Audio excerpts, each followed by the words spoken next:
Children of God, I salute you in the name of the Lord Almighty. I know and I hope you are doing great. Thank you for clicking. Today we are going to share the words of exaltation. The words of exaltation is not only when you praise, it's also when you try to lift your soul, your spirit to the glory of God. And today we are going to deal with a topic that says solution mindset. Yes, solution mindset. This topic is very huge and broad, but let's see how we can take the text from the book of Luke 8 from verse 40 to the end. Father, help us as we go into your word. May it serve for that which it is meant for. Father, the Holy Spirit, give us the interpretation individually and let your name be highly lifted in Jesus' name. Amen. So, and the reading says, and I read, Jesus raises a dead girl and heals a sick woman. It says, and now when Jesus returned, a crowd welcomed him, for they were all expecting him. Then a man named Jairus, a synagogue leader, came and fell at Jesus' feet, pleading with him to come to his house, because his only daughter, a girl of about 12, was dying. As Jesus was on his way, the crowd almost crushed him, and a woman was there who had been subject to bleeding for 12 years, but no one could heal her.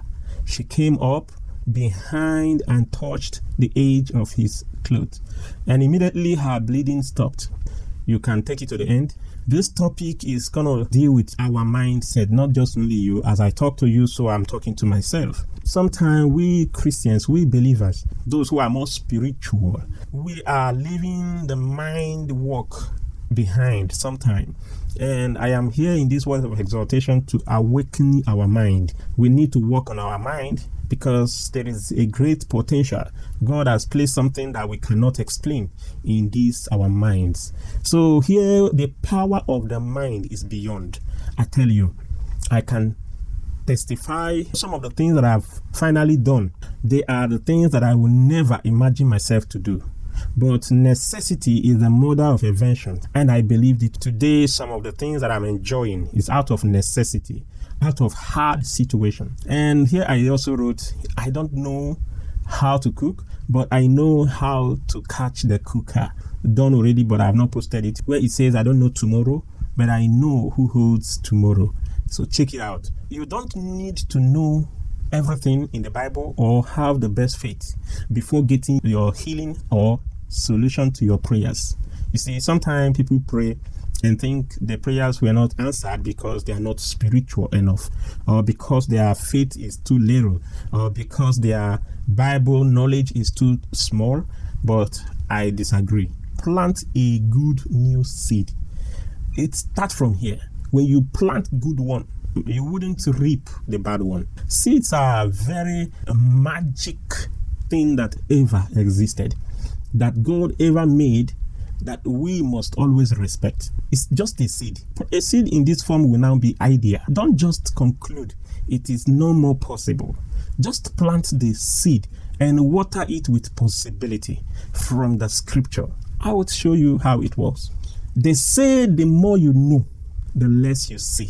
Some people think you must have a certain quality before qualifying for a solution, but it's not true. You just can get a solution if you pursue solution. Quality will be clarified as maybe principle, the rules. You cannot overlook it. I also had another series I have done for principle. So if you like, you can check it out. The principle can never be marginalized, but solution is possible without enough understanding on principle. Yes, it happens. Grace can never abound when you remain in your inability and retain it and glorify it.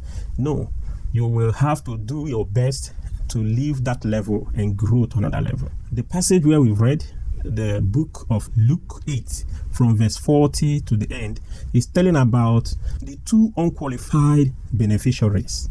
You know, the two of them were the man that works in synagogue and the old woman, the one with issue of blood. They never knew much about Jesus. Here we go. They never knew much about Jesus. All they knew was how to reach him or get his contact. You can imagine. All they knew. The other guy knew where he lives. The other guy, or where he was at that moment. And the other woman knew where he would pass. So they only targeted where he would be at that moment they needed him. Let's be going. I have this diagram here. I mapped out a place. You can have problem. It's okay to have problem. It is okay to sit down and grieve. But it's not okay to remain there. It is the next solution is to think about how the solution is going to come.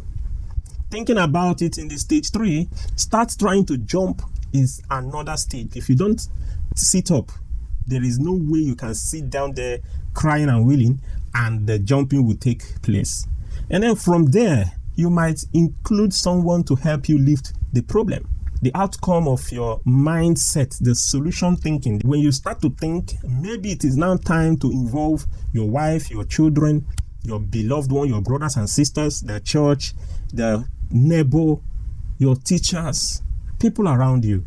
You see, by prayer, by idea, the greatest support you need is idea. The Bible says that we will make our way prosperous. If this word remain in you, meditate on them, you will make your way prosperous. You will have success in Jesus' name. Amen. So the man with influence had his plan. The poor woman had her plan. That man had influence, as you can see in that passage where we read. He is working in a synagogue. The Jairus. He knew his way to the place where Jesus was. He had the power to overcome all the protocol because her daughter was sick and dying.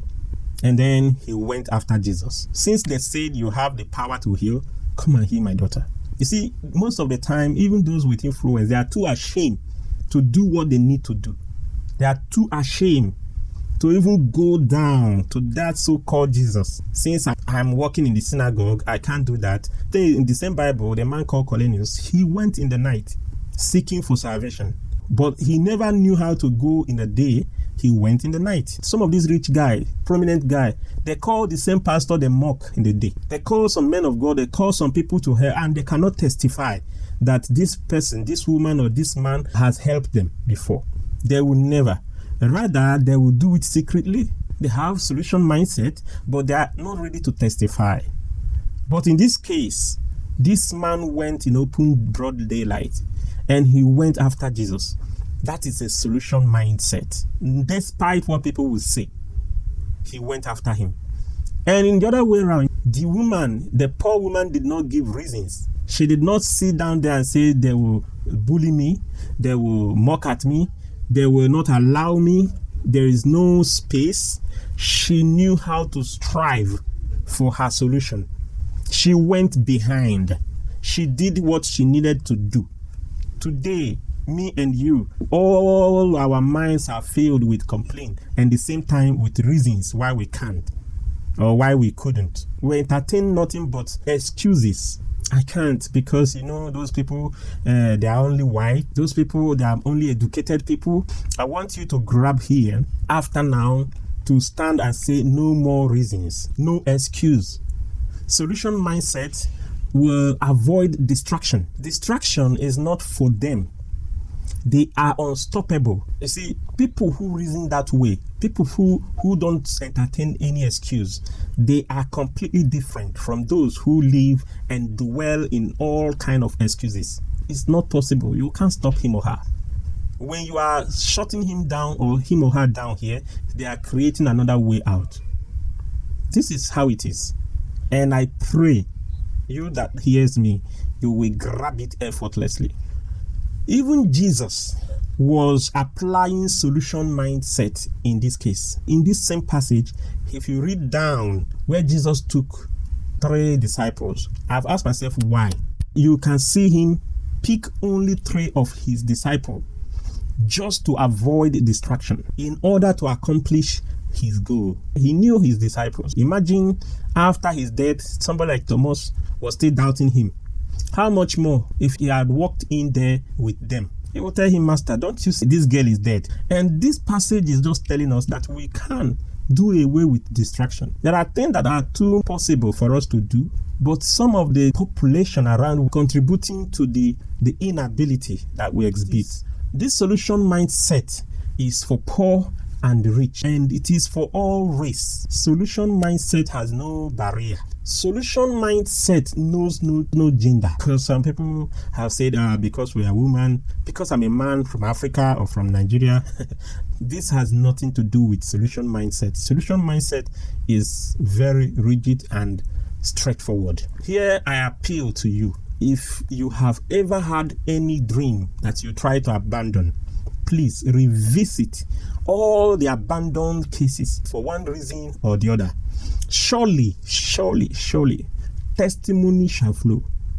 If you go with this faith, may the power of God that He had in you already from the creation, I pray from the power of the same power of resurrection, I pray that all that you have ever thought you can do, may they come to pass.